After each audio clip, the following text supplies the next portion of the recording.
Hey teenagers, young people, thank you for shooting your questions. I have a very difficult question today, okay?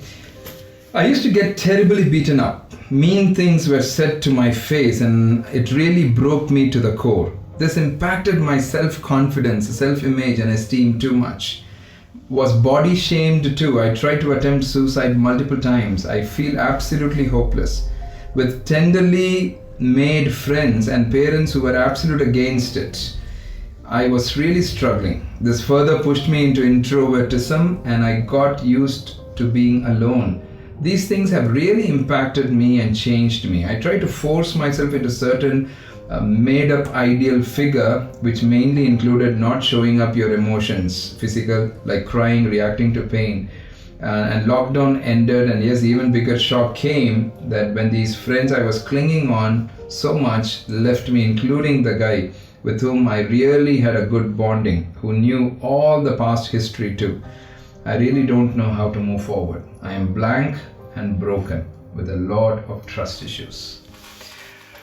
Thank you so much for sharing this. Thank you so much for sharing this. I mean, it really means a lot that you open up, So this looks like you're a girl, I don't know, maybe a boy, I don't know. But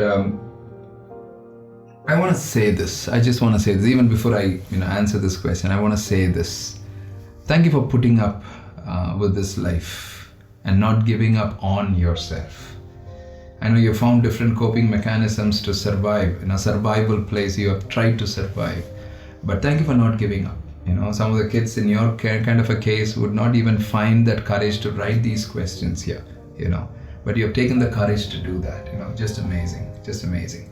I've shared similar, and I've answered similar questions before.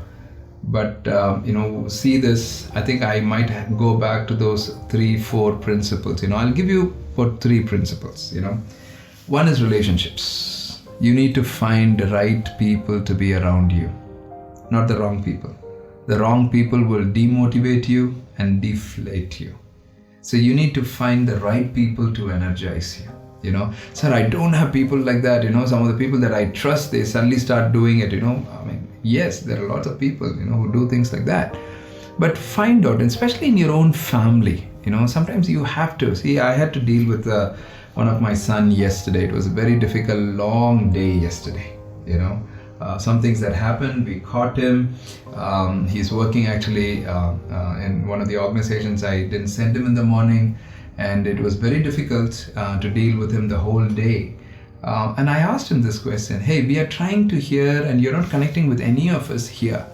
And you're trying to connect with somebody else and get into some traps like this, Why would you do that, So now what I've done, I've had 2 of my older boys who's staying with him and saying, hey, can you guys connect with him? And this morning, one of my sons said, Daddy, we spent almost 45 minutes to 50 minutes last night talking and we prayed together. I said, fantastic. See, you need people around you.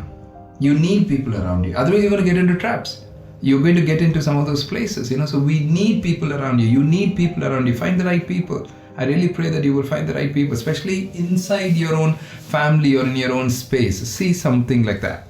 The second thing that I would say is this. When people body shame you and do all of those things and things like that, you have to grow up a thick skin. You need to grow a thick skin. What am I saying? A thick skin, When I was very small, my mom would always beat me and I would not even cry and she would say, buffalo skin, buffalo skin. Because a buffalo, you beat up, nothing happens. The buffalo is just walking around, right? You have to grow that thick skin. I was recently in one of the Movement Leaders Conference in Africa, and there was another man who was teaching, and he's an experienced man. For years, he has helped so many leaders and companies. And he was sharing this principle. He said, as leaders, you have to grow thick skin. Because there are things that people would say, there are things that people would criticize, there are things that whether you do right or wrong, people would say things. You need to grow up to have that thick skin. So you need to grow that thick skin. That's the second thing that I would say. The third thing that I would say is this. Just because people are reacting in a certain way and doing things to you, don't change yourself. Then over a period of time, you will keep changing, and you will lose who you are. Don't lose yourself. Don't lose your personality. Because many times I've seen teenagers change. You want to be very careful. Don't keep changing. Don't change. You are who you are. Now for that, you need to find out, this could be your fourth point. I said 3 points, I think I'll give that fourth one also. The fourth one is this: you need to first find out who you are, your strengths, your weaknesses. And I've said this several times in several other videos. Focus on your strengths, not on your weaknesses. Focus on your strengths. Learn to manage your weaknesses, but focus on your strengths. Because you have certain strengths. Focus on those strengths. Then you become somebody who will be a class, who will be set apart, who will stand apart, and who will reach another higher place. I'm so sorry for all of these things happening to you. I really feel for you. Feel free to send me a message, if you still want to, and you've watched this video. I don't know if you ever watched this video. And I'm not giving any names, but if you're the one written, what you had written. Yeah. God bless you. Be praying for you. But don't give up on your life. You are amazing. You are a bold person.